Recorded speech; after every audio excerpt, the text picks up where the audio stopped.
Have you ever faced a frustrating error while working with SOAP messages in Java? If so, you're not alone. Today, we're diving into a common issue that many developers encounter when using wsimport with a .NET-backed SOAP server. I understand how annoying it can be when you receive an HTTP status code 415 error, especially when you think you've done everything right. You're not the only one who has been puzzled by this issue.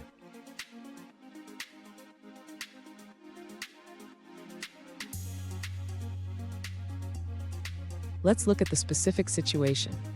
A user recently reported that after generating SOAP client-side code using Maven wsimport, they encountered an error stating that the server sent HTTP status code 415. The error message indicated that the content type application SOAP plus XML was not the expected type text XML. Does this sound familiar? Let's explore this together. So, what could be causing this issue? The server is expecting a specific content type, and it seems like the generated SOAP message is not matching that expectation. This can happen due to various reasons, including how the MIME headers are set in your SOAP message. And stick around. I have a crucial tip at the end that could save you from this headache in the future. To address the issue with the content type, the user should first ensure that the SOAP message is being created correctly.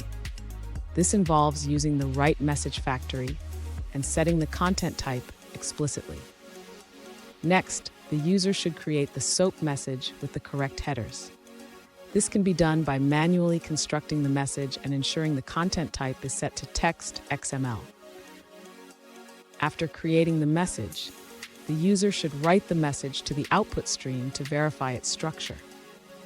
This helps ensure that the message is formatted correctly before sending it to the server. Finally, the user should check the server's response after sending the message. If the error persists, it may be necessary to review the server's expected content type and ensure that the client is configured correctly.